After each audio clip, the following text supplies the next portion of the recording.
নমস্কার। কৃষি দপ্তর পশ্চিমবঙ্গ সরকার আয়োজিত বাংলার মাটি বাংলার কৃষি অনুষ্ঠানে আপনাদের স্বাগত। আজকের আলোচনার বিষয় হাইটেক মাধ্যমে এআরসি পদ্ধতিতে কিভাবে আলুর বীজ আপনারা উৎপাদন করবেন। আলু আমাদের রাজ্যে দ্বিতীয় প্রধান গুরুত্বপূর্ণ একটি অর্থকরী ফসল এবং প্রতি বছর এই চাষে প্রচুর পরিমাণে বিনিয়োগ হয়। বহু মানুষের রুজি রোজগার যুক্ত হয়ে আছে এই চাষের সঙ্গে, কিন্তু ব্যাহত হয় উৎপাদন, সঠিক বীজ নির্বাচনের ক্ষেত্রে এবং সঠিক পরিচর্যার অভাব। বর্তমানে গবেষণালব্ধ ফলকে প্রয়োগ করে এবং ইতিমধ্যেই মাঠে বিভিন্নভাবে পরীক্ষা নিরীক্ষার মাধ্যমে এআরসি যে পদ্ধতি অর্থাৎ অ্যাপিক্যাল রুটেড কাটিং পদ্ধতির মাধ্যমে কিভাবে এই প্রযুক্তি ব্যবহারের মধ্য দিয়ে বীজ আপনারা উৎপাদন করবেন এবং তাতে আরও উৎপাদন শুধু হবে না, তার সুরক্ষিত থাকবে আপনার ফসল এবং সেই সঙ্গে গুণগত মানও বজায় থাকবে, এই নিয়ে আলোচনার শুরুতেই আপনাদের সঙ্গে আলাপ করে দিই। আজকে আমাদের স্টুডিওতে উপস্থিত আছেন উপকৃষি অধিকর্তা পশ্চিমবঙ্গ সরকারের কৃষি অধিকার দপ্তরের শ্রী আশিস নায়েক। নমস্কার। নমস্কার, স্বাগত আপনাকে। আর আছেন একজন উদ্ভিদ বিজ্ঞানী আমাদের সঙ্গে পশ্চিমবঙ্গ সরকারের কৃষি দপ্তরের ডক্টর হিমাদ্রি শেখর দাস। নমস্কার, স্বাগত আপনাকেও। আর প্রিয় দর্শক বন্ধু, আপনারা তো আছেনই, আপনাদের জন্য নাম্বার টিভি স্ক্রিনে দেওয়া আছে, ওই নাম্বারে আজকের বিষয়ে অবশ্য ফোন করবেন। আমরা চলে আসছি সরাসরি আলোচনা। আমি প্রথমে আশিসবাবু যেটা জানবো যে সামনেই আলুর মরশুম এবং বীজ অত্যন্ত গুরুত্বপূর্ণ একটি বিষয় এবং অজ্ঞতার কারণে আমাদের উৎপাদন আশানুরূপ হয় না এবং নানানভাবে ব্যাহত হয় উৎপাদন। সেক্ষেত্রে পশ্চিমবঙ্গের উন্নত প্রথায় আলু বীজ উৎপাদন কিভাবে সম্ভব এবং প্রয়োজনীয়তাই বা কী? দেখুন, আলোচনার শুরুতেই আমাদের বলা দরকার যে উন্নত প্রথায় কিন্তু আলু চাষ আমাদের পশ্চিমবঙ্গেই করা সম্ভব। তার জন্য যে উপযুক্ত প্রযুক্তি সঠিকভাবে প্রয়োগ করাটা হচ্ছে আসল কাজ আমাদের। এই প্রযুক্তি কিন্তু দীর্ঘদিন ধরে নানা পরীক্ষা নিরীক্ষা বিভিন্ন গবেষণা হয়ে করে তার উপলব্ধ আমাদের হচ্ছে এবং যেরকম আমরা সুবিধা অসুবিধা বুঝে সেই অনুযায়ী আমরা বিজ্ঞানকে আগিয়ে নিয়ে যাচ্ছি। তার বিষয়ে 2017 সাল থেকেই আমাদের এই উন্নত প্রথায় আলু বীজ চাষের জন্য আমাদের যে প্রচেষ্টা সেটা শুরু হয়েছিল, এই হাইটেক প্রযুক্তি। কিন্তু 2023 সালে আমরা ইন্টারন্যাশনাল পটেটো সেন্টার বা সিআইপি শর্টে আমরা বলি, তাদের মাধ্যমে পশ্চিমবঙ্গ সরকারের একটা মৌ স্বাক্ষরিত হয়, যেখানে আমরা এআরসি এই প্রযুক্তির মাধ্যমে পশ্চিমবঙ্গ নিজে 2030 সালের মধ্যে নিজের আলু বীজ নিজের রাজ্যে তৈরি করবে, অন্যের ওপর মুখাপেক্ষী করবে না। সেটাই হচ্ছে আমাদের এই উদ্দেশ্য। দীর্ঘদিন ধরে আমাদের যে বীজের অভাব ছিল সেখান থেকে শুরু করে আমরা প্রথমেই আমরা যেই প্রযুক্তির মাধ্যমে মিনি টিউবার তৈরি করার জন্য কিন্তু আমরা প্রযুক্তিটাকে আগাই। এখন সরাসরি সরকারি ব্যবস্থাপনায় আমাদের এই কাজ চলছে। এই উৎপাদন প্রকল্প আমরা নিয়েছি, ফলে রাজ্যের যে চাহিদা অনুযায়ী আমরা আলু বীজ কিন্তু তৈরি করতে সক্ষম। কিন্তু আরেকটা যেটা আমাদের যেটা প্রয়োজনীয়তা তো অবশ্যম্ভাবী, কারণ আমাদের এখানে যে বীজ উৎপন্ন যদি না করে আমরা অন্য রাজ্যের ওপর, যেখানে আমাদের পশ্চিমবঙ্গে মোটামুটি বীজের চাহিদা বা অন্য রাজ্য থেকে বা রিপ্লেসমেন্ট যেটা আমরা বলি, টোটাল কিন্তু 9 থেকে 10 লক্ষ মেট্রিক টন বীজের চাহিদা হয় আমাদের, যেখানে 5 লক্ষ হেক্টর আমাদের আলু চাষের এলাকাটাকে আমাদের করতে গেলে কিন্তু 30 থেকে 35% আমাদের বীজটাকে চেঞ্জ করতে হয়। সেই বীজটাকে দিতে গেলে 3 লক্ষ মেট্রিক টন করতে গিয়ে আমাদের কিন্তু অর্থনৈতিক প্রচুর আমাদের টাকা অন্য রাজ্যে চলে যায় এবং বেশি দামে এবং গুণগত মানের ব্যাপারে অনিশ্চয়তা থেকে চাষির কাছে কিন্তু বীজ যাচ্ছে, কেউ ভালো হচ্ছে, কেউ আবার ভোগান্তি হচ্ছে এবং তার নিদর্শন আমরা বহু ক্ষেত্রেই কৃষক বন্ধুদের কাছ থেকে রিপোর্ট হয়েছে এবং সরজমিনে আমরাও দেখেছি।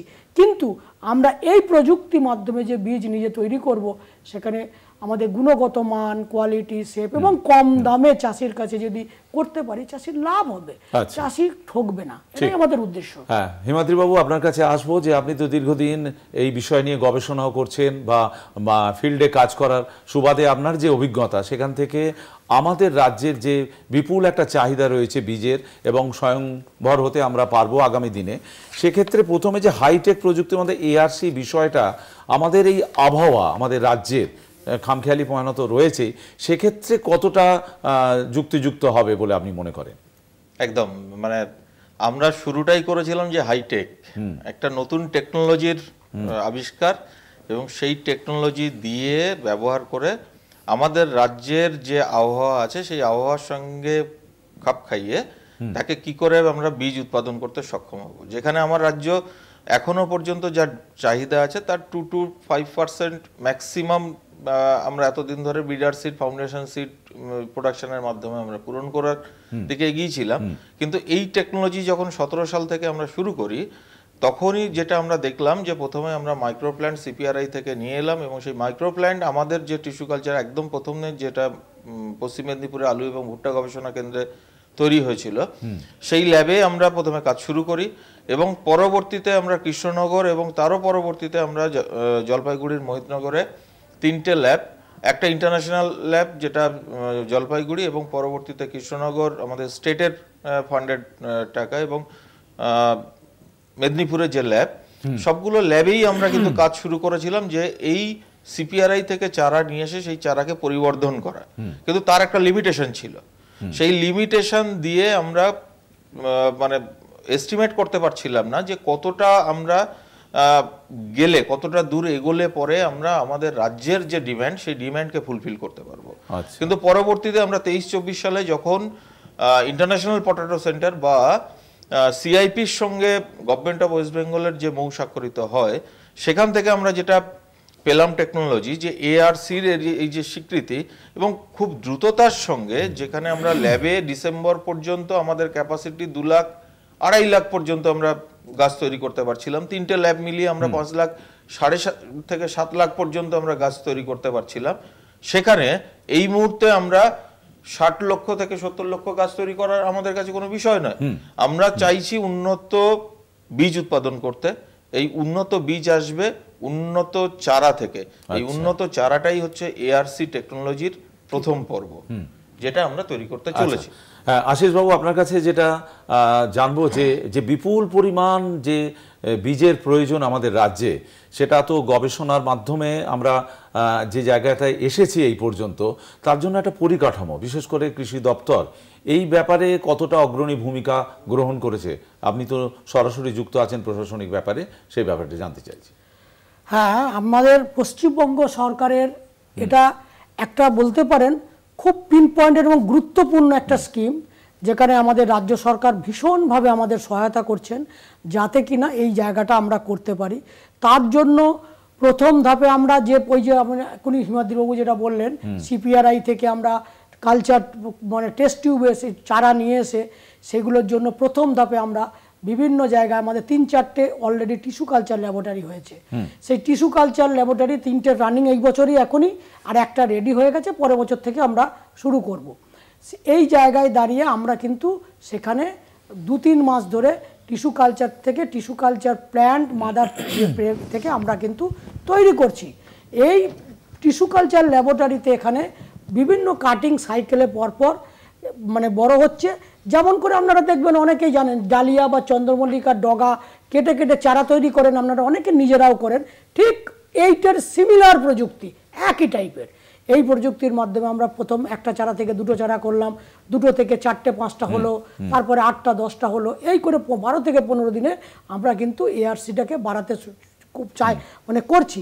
এইগুলো করার জন্য যেটা আমাদের ইনফ্রাস্ট্রাকচার, সেটা হচ্ছে ফ্যান প্যাড গ্রিন হাউস, যেখানে আমরা বাইরের যে আর্দ্রতা এবং তাপমাত্রা সেটার থেকে আমাদের যে আলুর জন্য, যেহেতু শীতের সিজনের চারাটাকে আগে তৈরি করে নেব, যখন মাঠে চাষিরা যে সময় আলু বোনেন তখন শীত যে মানে আবহাওয়াটা উপযুক্ত হয়ে যায়, কনজিনিয়াল হয়ে যায়, সেই জায়গাটা থেকে আগে আমাদের এটাকে তৈরি করে নিতে হবে। তাই এই ফ্যান প্যাড সিস্টেমে আবহাওয়াটাকে একটু আমরা মডিফিকেশন করে সেখানে এআরসি কিন্তু কাটিং তৈরি করছি।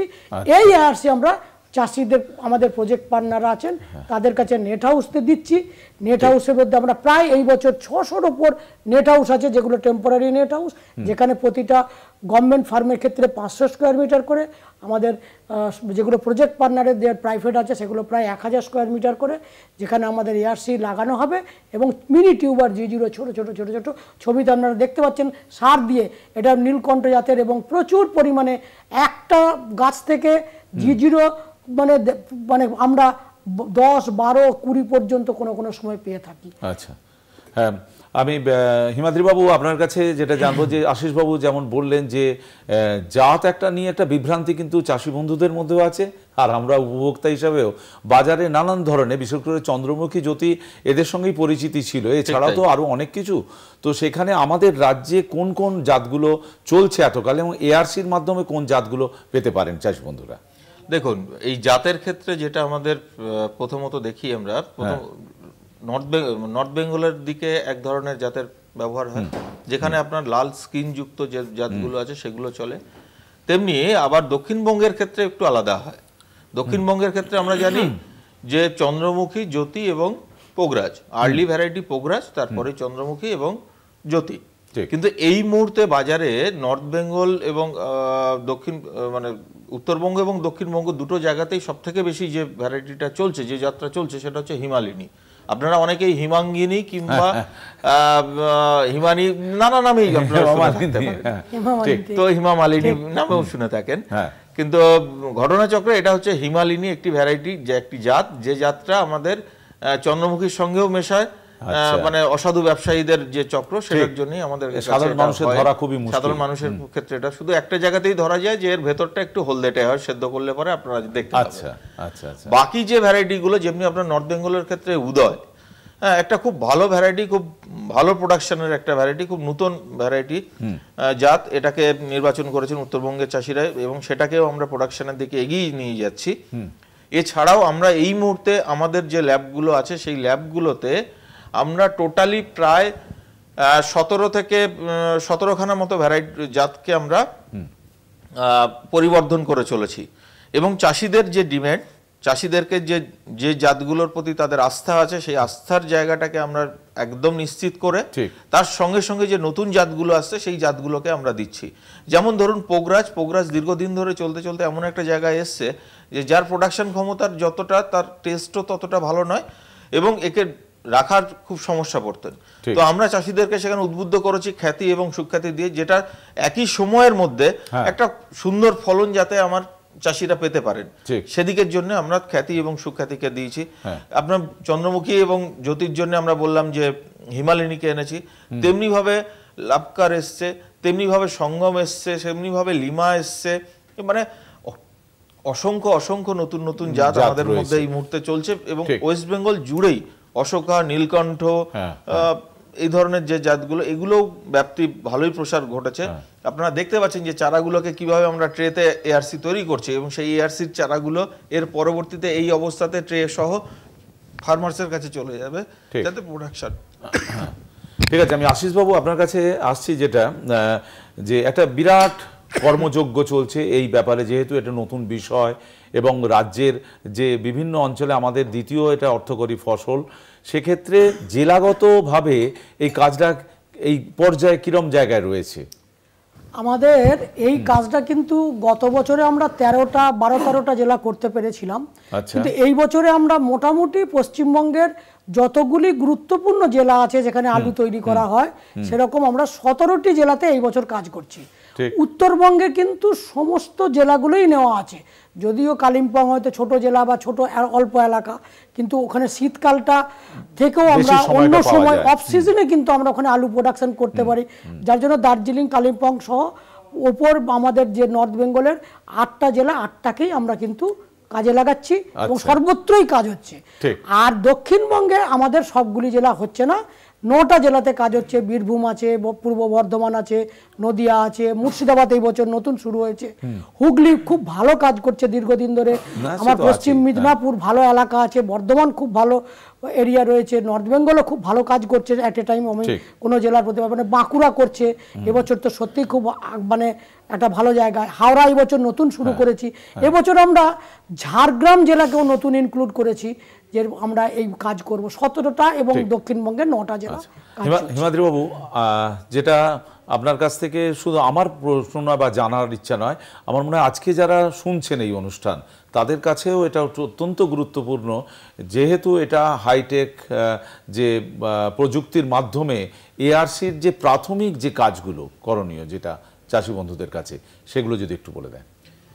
একদম শুরুতে হচ্ছে যেটা আপনারা বেড তৈরি করছেন, কোকোপিটের মধ্যেই বেড তৈরি হবে, সেখানে আমরা মাদার প্ল্যান্টগুলোকে বসাবো, মানে টিস্যু কালচার যে প্ল্যান্টগুলো সেগুলোকে, এবং তাকে প্রথমত হচ্ছে আমরা শোধন করব ম্যানকোজেব দিয়ে, এবং তারপরে স্ট্রেপ্টোসাইক্লিন গ্রুপের কোনো ওষুধ দিয়ে সেটাকে ট্রিট করব। করার পরে আমরা এই মানে ফ্যান প্যাডের মধ্যে কোকোপিটে বসাচ্ছি। বসানোর পরে সেখান থেকে আমরা 12 থেকে 15 দিন পরে প্রথম কাটিং নিতে পারবো। এবং এই কোকোপিটে যদি লাগাই আমরা গাছগুলো, সেখানে আমাদেরকে খাবার তো দিতেই হবে, কেন কোকোপিটে নিজস্ব কোনো খাবার থাকে না। সেক্ষেত্রে 19-19-19 যেটা আছে সেটাকে আমরা পিরিয়ডিক্যালি স্প্রে করতে পারি। এছাড়াও আমাদের যে জিঙ্ক কিংবা মলিবডেনাম এই ধরনের মাইক্রোনিউট্রিয়েন্টেরও কিছু ব্যবহার আমরা করতে পারি, যাতে করে 12 থেকে 15 দিন পর পর আমরা গাছগুলোকে পিরিয়ডিক্যালি কেটে এবং মানে প্রথমে মাতৃচারা তৈরি করা আপ টু নভেম্বর শেষ পর্যন্ত মাদার বেড রেডি করা। এই যেটা দেখছেন আপনারা, এরকম মাদার বেড রেডি হবে, এবং এর পরবর্তীতে এই মাদার বেড থেকে কাটিং করে আমরা ওরকম প্লাগ ট্রেতে বসাবো সেগুলো। তারপরে আমরা আমাদের যারা পার্টনার আছেন, মানে এই প্রজেক্টের সঙ্গে যারা অন্তর্গত হয়েছেন, আমরা তাদের কাছে এই চারাগুলোকে পৌঁছে দেবো। আচ্ছা, ঠিক। আশিস বাবু, অনেক দিন ধরেই তো এই প্রজেক্টের কাজ শুরু হয়েছে এবং যে পর্যায়ে রয়েছে এখন, সামনেই মরশুম, স্বাভাবিকভাবেই চাষি বন্ধুদের একটা আগ্রহ বা আকাঙ্ক্ষা থাকবে যে এই চারা কিভাবে তারা পাবেন, কৃষকরা কোথা থেকে সংগ্রহ করবেন, এবং এই বিষয়ে আপনি চাষিদের কি পরামর্শ দেবেন? দেখুন, এই চারা বলতে প্রথমে যেটা আপনার হিমাদ্রিবাবুকে শুনলেন, যে ল্যাবরেটরি থেকে যে চারা থেকে এআরসি তৈরি হবে, সে প্রজেক্ট পার্টনাররা তারা কিন্তু অলরেডি কাজ শুরু করে দিয়েছেন এবং চারা অনেক পেয়ে গেছেন। মেজরিটি 60%, 40% সামান্য বাকি আছে, সেটা ওনারা দিয়ে নেবেন। দিয়ে তারপরে কিন্তু ওরা এআরসি কাটিং করতে শুরু করেছেন, যে এআরসিটা কিন্তু আমরা এই বছরের জন্য নভেম্বরের শেষ থেকে ডিসেম্বরের শেষের দিক পর্যন্ত আমাদের কৃষক বন্ধু যারা নেট হাউস আছে তাদেরকে দেব। আর যেটা আলুর মরশুম মূলত সেটা হচ্ছে যে নভেম্বরের মানে শেষের দিক এবং ডিসেম্বরের প্রথম দিকটা হচ্ছে মূল সিজন। সেই মূল সিজন অনুযায়ী কিন্তু আমাদের এই আলুর বীজ বা কন্দ বা চারাগুলোকে দেওয়া হয়। যেহেতু চারাগুলো যখন এআরসি লাগাবে সেটা কিন্তু 15 দিনের বয়স থাকে, সুতরাং ওটা 15 দিন লেটে লাগালেও একই টাইম আমাদের হয়ে যায়।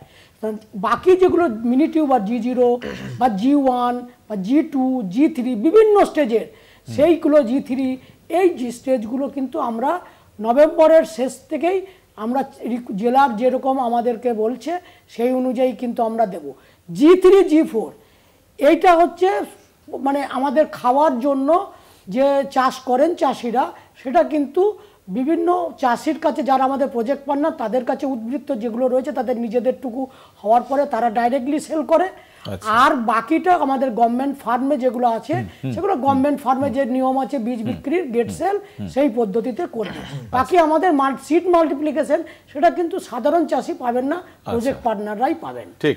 হিমাদ্রি বাবু, যে যারা সংগ্রহ করলেন, এই যে প্রকল্প সহায়ক বন্ধুরা, চাষি বন্ধুরা, তারা কিভাবে রোপণ করবেন এবং সেই সঙ্গে সঠিক গুণমানের বীজ কিভাবে বা তারা পাবেন? এই চারাগুলো মূলত আমাদের যারা প্রজেক্ট পার্টনার, এতক্ষণ ধরে আশিসবাবু যেগুলো বলছিলেন, এই প্রজেক্ট পার্টনারদের কাছ থেকেই তাদের যারা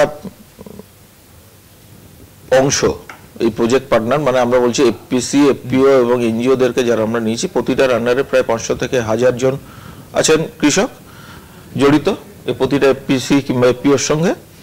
এই এনারাই চারাগুলোকে নিতে পারবেন। এই চারাগুলোকে নেওয়ার পরে ঠিক ওনারা বসাবেন মাটিতে সরাসরি। আচ্ছা ঠিক আছে, আমি একটু আশিস বাবুর কাছে আর একটা জিনিস জানতে চাইবো যে আপনারা এই যে প্রকল্প সহায়কের কথা বলছেন, তাদেরকে এই প্রকল্প সহায়ক হিসেবে আপনারা নির্বাচন করেন এবং এই এফপিও এবং এফপিসি এই বিষয়টা নিয়ে একটু যদি বলেন, যারা ভবিষ্যৎ অংশীদার হবেন এই প্রকল্পে। আমরা সাধারণত যারা প্রথম দিকে আমরা প্রকল্পের অংশীদার হিসাবে বা প্রকল্প সহায়ক হিসাবে কৃষির যে সহায়ক গ্রুপ আছে তার মধ্যে মূলত এফপিও এফপিসি হতে পারে, ফার্মার্স ক্লাব হতে পারে, বীজ যারা প্রডিউসিং অর্গানাইজেশন আছে সেই অর্গানাইজেশন হতে পারে।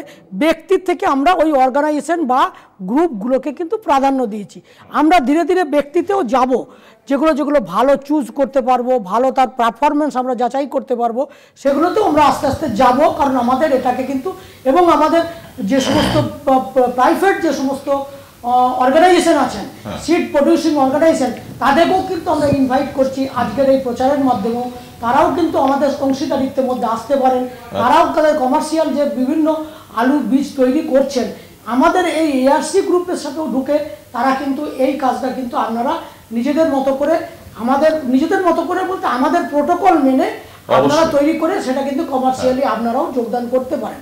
এটার জন্য করতে গেলে আমাদের জেলা বা ব্লক বা মহকুমায় যে আমাদের টিম আছে বা আমাদের দপ্তরের অফিস আছে, তাদের মাধ্যমেই অংশীদারিত্বটা কিন্তু দিতে হবে। আমরা সরাসরি রাজ্য থেকে কিন্তু এটা নির্বাচন করে দিই না।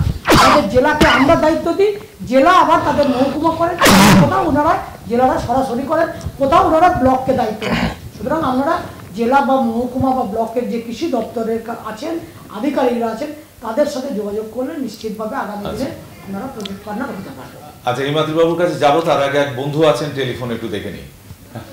হ্যালো, হ্যাঁ কে বলছেন, কোথা থেকে বলছেন? আমি ধানবাদ থেকে বলছি। হ্যাঁ, কে বলছেন? এই যে টিভিকালচারের যে এআরসি পদ্ধতিতে যে ইয়েটা তৈরি করছে, টিভিতে এখন দেখাচ্ছে, হ্যাঁ কলকাতা টিভিতে, তো এটা কোত্থেকে জোগাড় করবো, কোত্থেকে পাবো? বিষয়টা একটু আগে আশিস বাবু বললেন কিভাবে করতে হয়। ঠিক আছে, আপনি সঙ্গে থাকুন, তারপরে আপনার উত্তর আপনি আবার পেয়ে যাবেন। আমি হিমাদ্রি বাবুকে বলবো যে এই বীজ কন্দগুলোর গুণগত মান বিশেষ করে এবং নিরোগ যাতে হয় সেটার জন্য কি কি করণীয় বা সরকারিভাবে কি কি ব্যবস্থা গ্রহণ করা হয়? একদম, এই প্রকল্পের মূল উদ্দেশ্য কিন্তু নিরোগ এবং সঠিক গুণগত মানের বীজ চাষিদের কাছে পৌঁছে দেওয়া। একদম শুরু থেকে শেষ পর্যন্ত এটার একমাত্র লক্ষ্যই হচ্ছে এটা, যে গুণগত মানের দিকে কোনো রকম ঘাটতি যাতে আমাদের না থাকে। তাই আমরা, আপনারা শুনে থাকবেন যে নেটগুলোতে আমরা 40 মেজ নেট, মানে যেখানে কোনো ইনসেক্ট ঢুকতে পারবে না, তার মধ্যেই আমরা প্রথম প্রজন্মের আলুকে উৎপাদন করছি। G0 G1 প্রথমত হয়েছে। এছাড়াও আপনারা এই মুহূর্তে যে ছবিটা দেখছেন, যে আমরা অ্যারোফোনিক ইউনিটের মধ্যেও G0 উৎপাদন করে থাকি, যেখানে আপনাদের পাঞ্জাব হরিয়ানাতে যেটা হতো, আপনারা দেখছেন যে টেবিলের নিচে শিকড়গুলো ঝুলছে, ওখানে আমরা প্রতিনিয়ত খাবার স্প্রে করি, মানে গাছের যে খাবারগুলো, সেখান থেকে আমরা G0 উৎপাদন করি। পরবর্তীতে সেখান থেকে আমরা সরে এসে এআরসির চারাতে এলাম। তার একটাই উদ্দেশ্য, এখানে পুরোটাই আপনারা দেখবেন যে পুরো কভার সিস্টেমের মধ্যে একদম protocol A to Z maintain করে, যেমন একটা আইসিইউতে যা যা প্রোটোকল থাকে, তেমনি আমাদের ক্ষেত্রে ল্যাব এবং আমাদের যে ফ্যান প্যাড কুলিং সিস্টেম, এখানে প্রতিটা জায়গাতেই এই সিস্টেমটাকে আমরা মেনটেন করে চলি, যাতে করে কোনো রকম রোগ পোকা যেন কন্টামিনেশন এই গাছগুলোতে প্রথম প্রজন্মের মধ্যে না আসে। দ্বিতীয়ত, যদি আমার মা যদি সবল থাকে, মানে আমরা যে টিউবারগুলো প্রথম তৈরি করি সেগুলো যদি সুস্থ সবল হয়, তাহলে আমরা নিশ্চিতভাবে বলতে পারি যে পরবর্তী 3-4 বছর সেখান থেকে আমরা কোনো রকম রোগ পোকার আশঙ্কা সেখানে থাকবে না। অতএব সেখান থেকে 4 বছর পরে যে চাষি যে বীজগুলো পাবেন তার টেবিল পটেটো প্রোডাকশনের জন্য। একদম শেষ পর্যায়ে চলে এসেছি, আমি সংরক্ষণের বিষয়টা আশিস বাবুর কাছে জানবো। এটা অত্যন্ত গুরুত্বপূর্ণ যে এর কি কোনো আলাদা ব্যবস্থা আছে, না যে সাধারণ আলু যেভাবে থাকে হিমঘরে সেইভাবেই সংরক্ষণ করা হবে?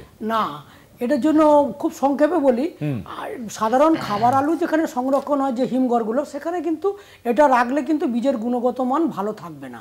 সেই জন্য আমরা বারবার করে বলছি যে আমাদের সরকারি তরফ থেকে একটা অ্যাড অন ফ্যাসিলিটি, 3টে জিনিস, তাপমাত্রা, সেখানে আমাদের যেটা নর্মাল থাকে 4 থেকে 8-এর মধ্যে খাবার আলু, সেখানে আমরা বলি 4-এর নিচে, 2 থেকে 4-এর মধ্যে আমাদের ডিগ্রি সেন্টিগ্রেড টেম্পারেচার তাপমাত্রা রাখতে হবে। সেখানে একটা জলীয় বাষ্পের একটা আপেক্ষিক আর্দ্রতা সেখানে 92 থেকে 95% থাকবে। এবং আমরা বলি কার্বন, যেটা খুব গুরুত্বপূর্ণ, যেখানে জীবিত বীজ তো ভ্রূণটা যাতে সঠিক এবং তাজা থাকে, তার জন্য বীজের ভ্রূণটাকে, যার জন্য আমরা বলি এখানে 1.5 থেকে 2% বা আমরা বলি যে পিপিএম 1500 থেকে 2000 একেবারে একদম শেষ পর্যায়ে একটা শেষ প্রশ্ন রাখবো আপনার কাছে, খুব সংক্ষেপে জানবো যে চাষি বন্ধুদের কি পরামর্শ দেবেন এই সংরক্ষণ, মাঠের ফসল তোলা থেকে এবং সংরক্ষণ।